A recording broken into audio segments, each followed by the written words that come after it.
All right, Oh, all right. Hello, yo, everyone. Hello. We are back at it again with another Lullaby Talks. Today we got our guest Stone, the owner of Old Ghost Records in the house today. Stone, go ahead and introduce yourself to the people. What is good, my man? How are you doing today? yo, what's up, gang? My name is Stone. As he just said, I go under the alias of gh0ul. I am the owner and founder of Old Ghost Music Group. We do have multiple labels now. What? So stoked about it. We're doing rhythm dubstep, deep dubstep, and dubstep formats on the Old Ghost Records platform. And then we're also doing drum and bass, freeform drum and bass, liquid drum and bass on Phantom Bounce Records. And soon we will have a new record label that's going to be focused on reggae and dub and more like roots oriented sound. And that's going to be called Luna Umbra Records or Moonshadow Records. And that's going to be a really fun passion project for me because I really love me some roots dub. But yeah, that's a little bit about my background there in terms of what I'm doing. I'm also doing the some brand development, doing a lot of graphic design and stuff like that to help artists boost their brand. So yeah, I'm doing a lot. I got a lot of different boxes checked. I know. So Wow. Okay. yeah. So there's a lot of questions in those answers that I have even more questions for. So let's go right Yeah, into it then. I absolutely. love the spirit. All right, for sure, for sure. So I see an overarching theme of utilizing like the paranormal, ghost, poltergeist, all that stuff. Like even in your artist name ghoul. So tell me a little bit about why you went that route in like in terms of supernatural and why old ghost records and then everything else kind of associated to Yeah. that extra supernatural stuff, I should say. Yeah, totally. Extraterrestrial. So I guess it kind of started with my young adult life was definitely full of a lot of spiritual journeying, and I definitely went through my own labor of love with that, and it kind of just reflected outward in my brands, but didn't really stick until my later years of high school because we were making music 15, 16 years old, so by the time we got into the later years of high school, we had a small community built around Old Ghost already, and we hadn't really had a name around it or anything yet, but we were already all producing together, and we were finding that niche ourselves. And so I guess Old Ghost kind of came from my buddy Micaiah Parker back in Gladstone, Michigan, like super obscure town that we grew up in, maybe a class of 150, 200 people, very niche, very small market, if there was even a market at all. So a lot of my marketing was done on the internet. But my buddy, the ghoul thing, so to kind of derail, the ghoul thing came from a League of Legends username, bro. I hit random name generator and it said crotch ghoul. And I was like, let's just take out the crotch. And we just kept the ghoul, and then I put a zero in Crotch there. Ghoul. Wait, so Yeah, they right. actually recommended you to use the name Crotch Ghoul.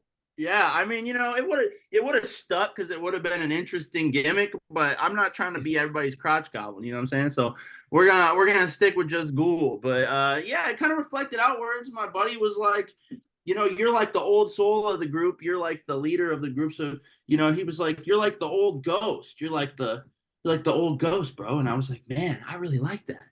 And so we just kind of stuck with it, and it just rang outwards for the rest of the time that we were doing. It kind of is a testament to what we are now because we are a 13-year-old record label now. So it's we're the old spirit in the industry, and I do think I try to keep a lot of those metaphysical themes involved with the brands because it does allow for that mysticism and kind of like bewilderment by the customer and the listener and the other people who are affiliated with the brands too. I feel like they all really benefit from that kind of mysterious aspect that allows their audience to discover new things about themselves even through the imagery that come through the art. So I've always really enjoyed breaking that barrier for people and bringing some of those darker, more taboo elements into a more positive light that's kind of like transformational because you really do feel that as a customer and as a listener and as an audience member. Absolutely, absolutely. I realized even in my own brand journey and whatnot, like you know, when you market yourself, it's telling a story. So what kind of story do you want to tell, kind of thing. And with Right. that being said, so now we got that out of the way and whatnot. And you said something about experiencing the paranormal in your life. Do you happen to have any story of whenever you actually had some like Yeah. crazy ass shit happen that like Yeah, you know totally. like fucking ghost or poltergeist or like possessions? I don't fucking know, you tell me. Totally, bro. Well, I grew up in farmhouses, so ghosts are Oh definitely a shit. theme of my young, time as a human being. I think that my mom's houses were truly just elevated when it came to spiritual energy. My mom obviously did her own dabbling in weird shit as she was a young adult too. So, you know, uh, definitely had some spooky ghost vibing with me, bro. I mean, there was at one point I watched an 8-wick candle get like levitated and thrown through a wall essentially, and it stuck Through in the the wall. wall. I've had TVs flash on and off. I've heard people running up and down the stairs, ceiling fans going ballistic, refrigerator doors flying open. I've had the works. So yeah, that's just like, some of the brighter stuff, honestly, though, because like spirits can get dark, and those dark places, I think a lot of that depression and the energy that comes from it, it's stagnant and it'll change a lot about your environment. So, as far as like slapstick, crazy horror story style vibes, I've never seen some ghost chop up a human being in front of me or anything like that, but they have their own way of manipulating the world around us and letting us know they're there. I mean, as far as like past loved ones and friends, I get implications that my friends and my loved ones that are gone are still with me every day. So, we get our own little reminders. Like my great grandma always used to tell me when she passed away to look for her in the cardinals. And now every time I see a cardinal, I'm just reminded of my great grandmother. So I really do enjoy finding those little implications in life. And, if old ghosts in the music group can bring that kind of energy to people and remind people of why they're spiritually creating in the first place, then, that's what we're going to try to do, bro. For sure, for sure. I absolutely love that. So you spoke a little bit about like, you know, the multiple hats that you've worn and whatnot. Tell me a little bit more about like, you know, like which came first, the label or the music? You said sort of the music, right? And then you Yeah. said that you So, also done art. You actually did the artwork that you see behind me. So like, tell us a little bit yeah. about how you got into all these. How did you get them to connect and all that? Cool, man. Yeah, so I mean the music was definitely the first steps. I was just really bored, bro. I lived in a small town where everybody just kind of used how small it was as an excuse to just burn their lives away doing menial shit. And as nice as it is to have that security and stability as like kind of a blanket to cover you up, the world's out there waiting for you to experience it and interact with it. So I really tried to find the most diverse ways to market myself in the digital age, and I think the record label was the first major step towards branding us and branding what we were doing as a collective, because I did work with a couple other guys in town, and they're not a part of the journey anymore, and things really changed since then, because when we started we were a hip hop record label, and it was really focused on beats and instrumentals, and we were more like inspired by dudes like Flying Lotus and Jay Dilla and MF Doom and things like Yo, that. shout out Flying Lotus and MF Yeah. Doom.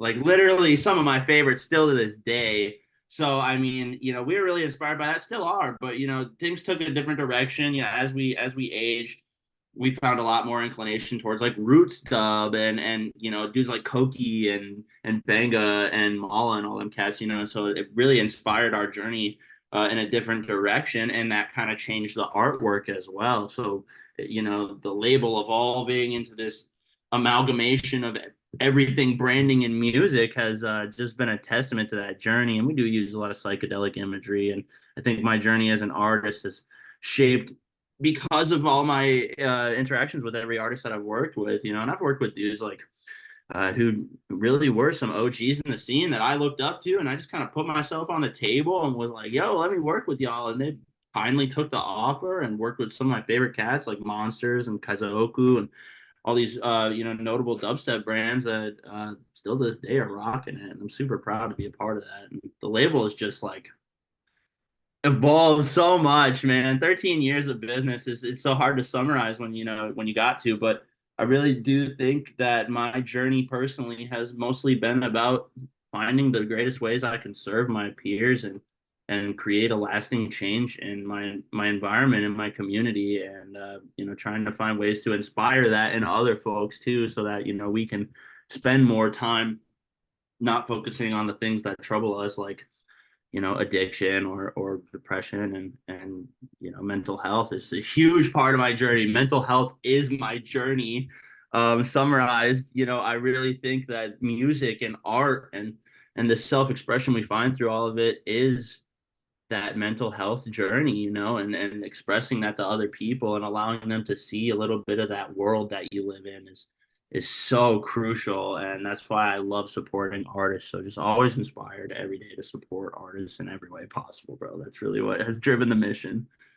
Hell yeah, hell yeah. So I saw on the internets that you guys are coming upon a release for like a 10K sub. Yeah. Tell me about that. Are you excited? Did you Yeah. if you were to tell yourself all this stuff was gonna happen 13 years ago, would you have believed yourself? Like, Yeah, so as far as the 10K, that's been a long goal of ours. Like we always were like, yeah, we're gonna hit 5 digits eventually. It's gonna be crazy. I mean, first time that happened, of course, was with plays. To hit 10,000 plays for the first time is just such a monumental shifting point in an artist's career. And then you hit 100,000 plays, and you're like, holy fuck, it's still going. And then you hit 1 million, and you're like, dude, what the actual fuck, So when a guy like me come from a town of 15,000 people, class of 200 people, built this brand and worked with hundreds of artists across the world, just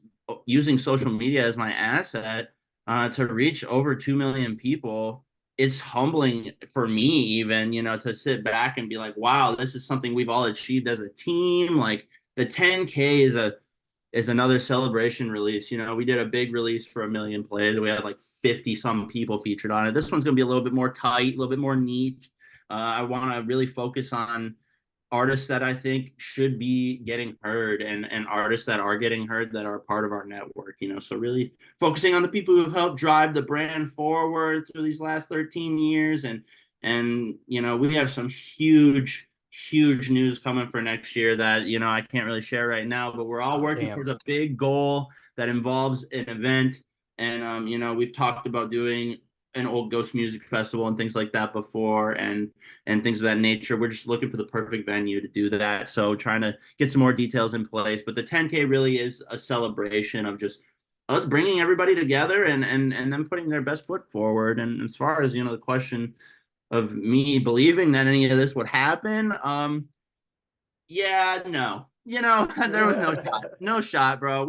I was in my dad's side room making beats on a little MPK. You know what I'm saying? Like we didn't know what we were doing. We were just having fun with it. And I think that's what the beauty of this whole brand is you just gotta have fun with it and just like learn to appreciate this journey. And I remember when I was younger and I didn't have all these plays, I didn't have all these numbers, and I still truly don't give a shit about the numbers. They're just a testament to the journey that we've taken. But when I was younger, we just prioritized speeding up the process and like trying to get to that finish line and trying to take all of our time to just like meet as many connections as possible to smash the market, to just destroy any competition we had, because we were just releasing content at such a large rate.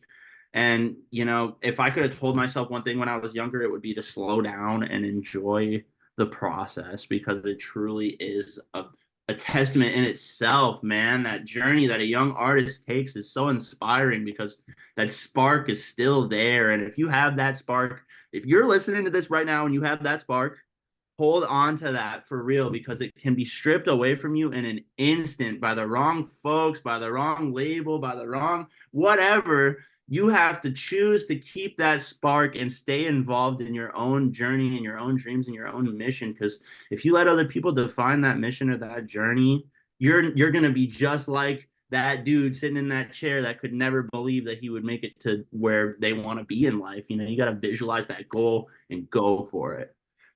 For So yeah. sure. For sure. So you seem to be very like proud of your artists and whatnot. So, and especially for the 10K release, like these people have been ride or dies and whatnot. So like let's talk about them for a little bit, right? Who can we expect on this 10K release that we got going on? Who's been like the OGs that have been your ride or dies? Who's been the ones that have been making that absolute fuego, right? Yeah, I love to talk about my artists. Absolutely. So, the 10K is still up in the air. We do have a lot of artists that have like signed on, but I'm still working out the kinks and figuring out exactly who I want to place. You could probably expect like 10 to 15 songs from the label. Definitely gonna see music from myself, probably from Trent Cass and Bear God. And that's what another thing I was gonna say about my ride or dies, dude. Trent Cass and Bear God. If you guys don't know those cats, go and check them out. They are next level. Trent Cass has been in the game forever. Bear God the same.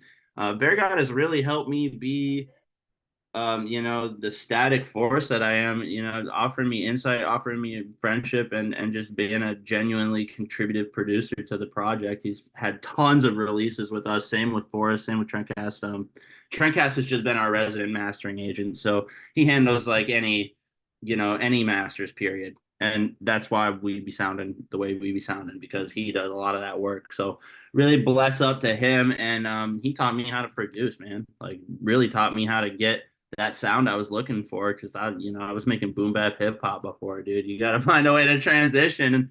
And in 2015, this dude was teaching me how to make synthesized rhythm, and now here I am. So it definitely a testament. And Desmond Raw is a huge RAH. He used to go by that. He's got a new alias coming out, but uh, he has been a huge help. There's just been so many people to name drop and all that, because it really has been a over a decade long project. And I got gh0ul who used to help me manage the label. Rest in peace, my brother Coop, my brother Rylathon, like we got so Koopa, like so many people that have really just been here. A lot of my homies aren't here on the earth no more either, So it's been a labor of love for so many folks, and truly just shout out to all the people who have been involved and y'all know who the fuck you are. You know what it is. But yeah, check out my boys. Those couple names I dropped are definitely worth the check out. And if you didn't get the drop, you can just check out the SoundCloud. There's over 1,000 tracks on there.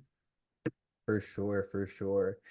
Speaking of like labor of love and whatnot, right? Like as this owner of this record label and all that stuff, right? How much of this like do you ever see the work that you put in like monetized enough to help you keep going, or has it mostly just been a labor of passion kind of thing? Because I see a lot of producers nowadays, um, and a lot of artists in general, a lot of the times that they like sometimes they'll try to see the monetary aspect of it. And for the people that do that, right, they never really get too far because it has to be from in here, right? It has to be a labor of love. It has to be that you want to do this, right? So talk to me a little bit about that. How does that come into play with everything? Well, I mean, it can be taken both ways. It really is a matter of what you put into it, man. Because like, if let's just say, for example, like we'll talk about my graphics brand a little bit. So my graphics brand started in 2016, roughly, and I was doing logos for $5, bro. I didn't know what I was doing. I was just trying to get my portfolio out there. I was trying to do more portfolio. I was not putting a whole lot of effort into these logos. Who would for $5?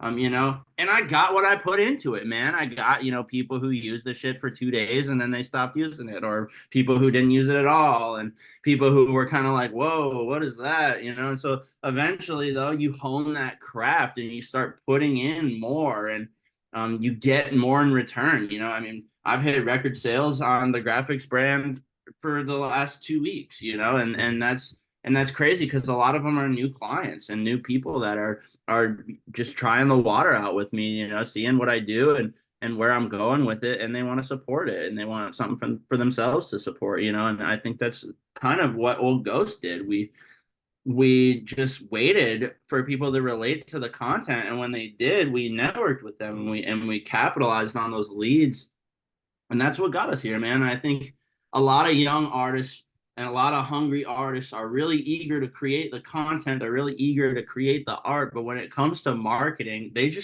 miss the mark so hard, bro. And I really do think sometimes it just comes off desperate. Sometimes it comes off needy or unapproachable. And when you know, you want to get that money, when you want to get that bread out of your art, you got to be approachable, you got to be marketable, you got to be brandable, you got to have that shit put together so that when somebody from the outside views that brand, you can ask the price you want to ask. And if somebody doesn't want to pay that price, you can tell them to fuck off.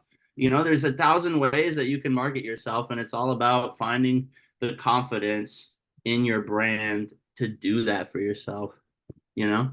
Absolutely, absolutely.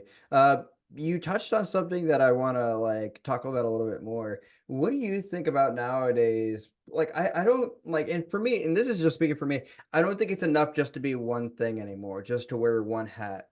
And everybody else that I've talked to that are places that say, for instance, I want to be, right? Or like, you know what I mean, that I see as successful or that I look up to, right? They always wear more than one hat. They always are doing more than one thing. Do you think that that's like one of the what do you think about that as a way of being successful nowadays? Do you think that that's like something that you absolutely have to do now, or do you think you could still get away with just wearing one hat? Like, talk to us about that. So I think that the reason why you're seeing a lot of people doing everything is because it's cheaper. I think it also has a lot to do with, you know, the younger generation and our generation being really ADHD and needing to kind of like have their own grasp on their vision. And if there's one thing that I run into the biggest headaches with my graphics, it's people don't really know what they want yet. And so, you know, a lot of the times when people are starting their creative journey, they really want to control and have their say in every little piece of that branding. And so that's why I think you see so many artists just doing the cover arts, doing their own logos, doing their own marketing, doing their own social media management, because there's just not enough resources in the small pool of money that rhythm producers or dubstep producers or even house music producers have to tap into to network themselves. So it's tough to do one thing, but there are the benefits of like if you just do one thing, you don't got to fucking worry about anything else. So you really do have the opportunity to get that craft together and like spend the necessary time with what you're trying to perfect it. And I think a lot of artists might never find that point of where they consider perfection because they're too busy creating everything else, you know? For So, sure.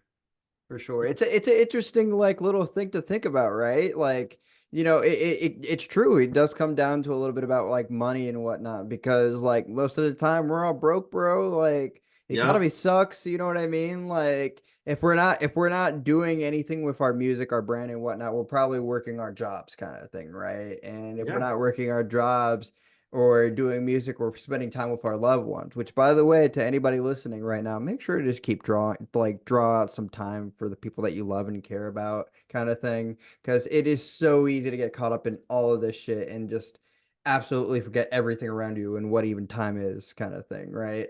yeah, absolutely, man. And especially if you're in for the long haul. I mean, you know, if you're in it for if you spend more than 5 years doing this shit, you know that it's all about blood, sweat, and tears. There's no question anymore. You know, you're so invested that your partner or your friends either have to be invested with you or just stop listening because it's all you're going to talk about. Because at that point, you've channeled so much of yourself into it that you really just naturally exuberate that energy that comes from your brand. And that's why I think branding is an extension of the self, man. So yes, give your people the space to love you too, because it is exhausting to constantly criticize your art and yourself and your brand, man. It's like truly exhausting. It really can be. It really can be. Um, let's see here. So I take it you did the logo art for Old Ghost as well. Actually, no. Ironically enough, for every other brand on the label network, yes. But for the logo for Old Ghost, I'm actually going to shout out my boy Daniel Goldman. Oh He is my shit. mentor with graphic design. He has taught me how to do graphics when I was like 13 on Photoshop. And I remember like magic wanding out a background and putting lightning bolts behind me and being like, fuck yeah, I'm the coolest kid on MySpace, you know? But like, you know, it just evolves, man. You get curious and you start like getting in there. But the branding for Old Ghost really was just like something we threw together, and I liked the way it looked. I was a junior in high school, and we just ran with it. We tried to revamp the logo a couple times, and I just wasn't fucking with it either time. We just stuck with the original one, you know. It just sticks. It looks good For on a shirt. sure. You know what I'm For saying? sure. It really does. It really does. Absolutely. Okay. Big question here, right? What's your DAW? I'm at FL Studio, bro. FL Studio till FL the day I Studio. die. And I want, I want to Damn. be a guy that says I use Reason and it's hooked in FL Studio, but I don't. I use FL Studio. All my buddies use Reason, and I love Reason. I love what it can do. I haven't found a way to work with it yet. I've never done it. So yes, FL Studio till the day I die, bro. Wow. I'm surprised you didn't say Ableton at all in that. That's like No, I've never been a fan. I think the user interface for Ableton is more for live performers, and I'm not a live performer. I mean, when I'm a DJ, yes, but like I don't build my mixes on there. I use Rekordbox for all my mixes, and or J's. So I've never used an Ableton. And all my buddies who use it, I was always mystified by it, but never got a grip on it. So No, I hear you. I hear you. And how long have you been on that FL kick, man? Since the day you started, did you ever yeah, look into other options I ever? was a sophomore. I was a freshman in high school actually when my buddy told me about FL Studio. Before that, I was using dude. I started producing music, and this is gonna sound crazy, but it was like a MTV music generator on the PlayStation One, Oh, no and it, shit. dude, it like taught me how to like format and lay out tracks, and like it had a bunch of samples and shit, and you just threw the samples on the board, and like it was awesome, bro. It was like a little DAW on PlayStation 1, and me and my little brother just used to sit and make beats all the time. We had a blast with it. And then like How eventually did you save that? Did you save it on the little safe drives that they had for it, or like did you have to use if something I else? did, bro, that's ancient relics at this point. A PlayStation 1 memory card to find that, Yeah, good you luck. know. But either way, if you have a PlayStation 1, go check that shit out if you're a producer. It's just fun to fuck with. But yeah, GarageBand and then FL Studio. My buddy Justin Inglesby showed it to me, and I never looked back. It's just that fun. It was that immersive. I could change all the colors. Like, what? This is so sick. Oh I yeah, loved that's it. fire. That's fire. So getting back to now, I guess video games, right? You said you had a PS1. What other video games do you have, and what's one video game that you say you spent the most time in? Dude, I am an MMO nerd. I've had a lot of consoles, but like I'm a computer gamer, bro, through and through. I mean, if I had to say anything else besides my Mac, it would be definitely a Switch. I love my Switch. Hell It's yeah. nice.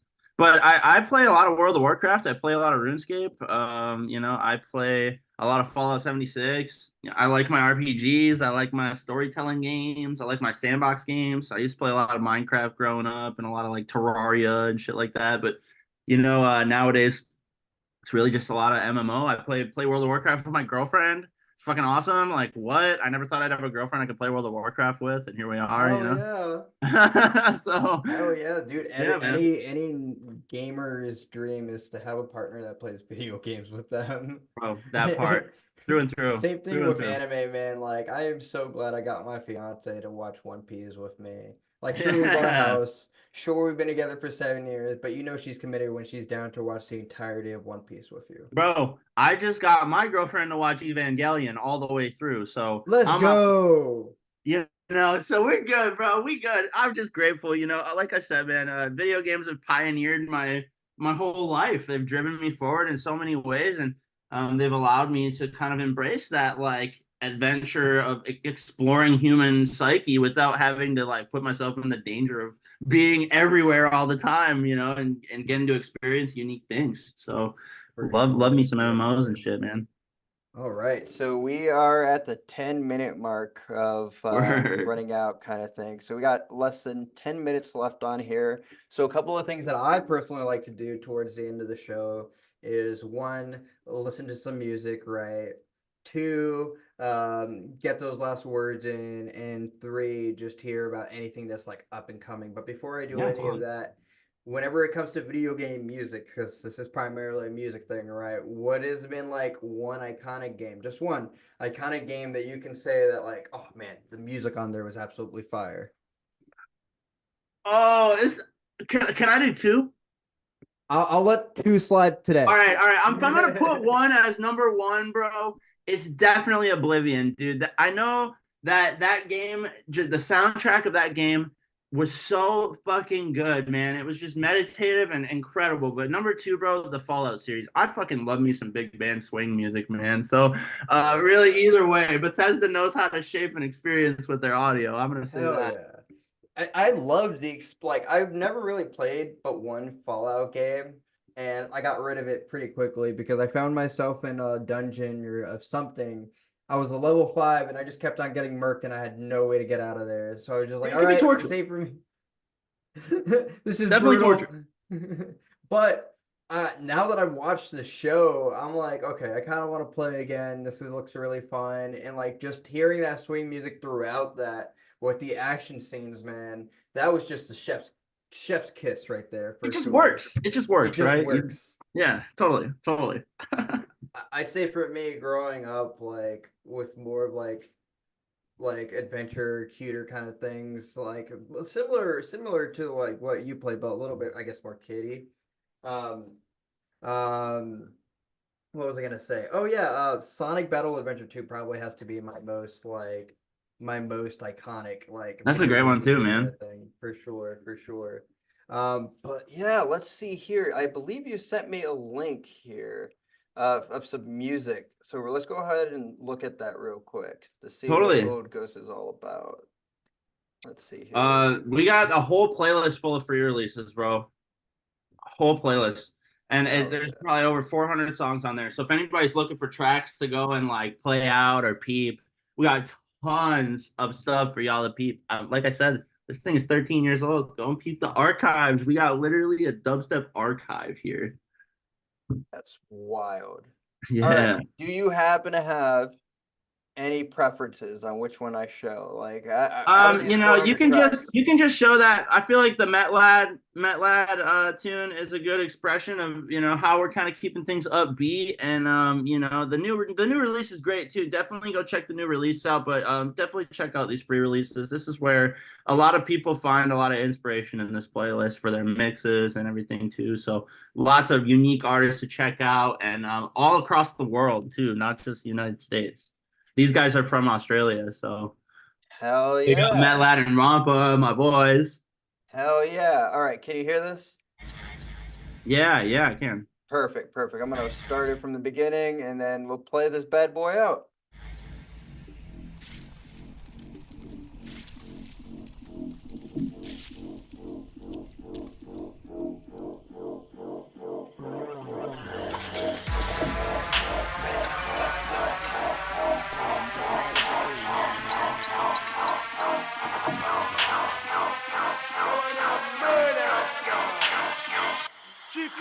Music.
Yeah. Fire.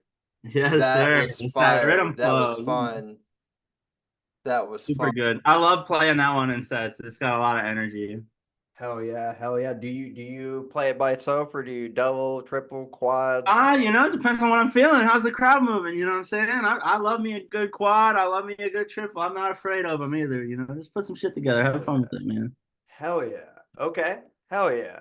All right, so we got like less than 4 minutes remaining. Stone, the floor is yours. Do you want what's the last things people you want people to hear, as well as what's coming out next, kind of thing? What are the Okay. moves, bro? What can you say? What can you tell us? Yeah, totally, man. So look out for a lot of shows coming next year. This year, we're really going to focus on getting the releases right, getting the label cohesive, getting the brand development agency out there. We're opening a new booking agency. It's called Apparition. So it's Apparition Agency. You can peep that shit on the Facebook.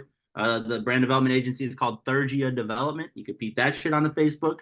And we also have a media company. It's called Dub Focus Media. We're trying to really get as many brands out there that cover as many bases as possible so the artist can really feel safe and secure within the network, provide that home. So you don't got to look for shit anywhere else.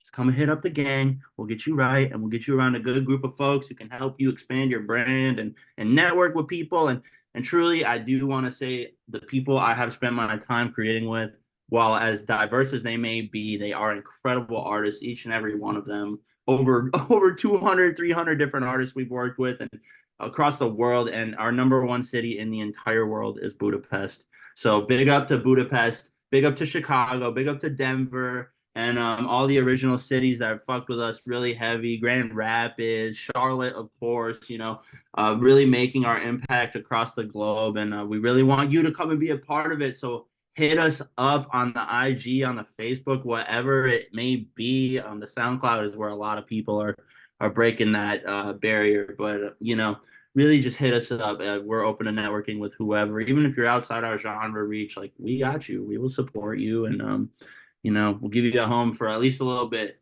And if you want to do other stuff, that's cool too. And we're a for the artist, for profit label. We take a 40% split.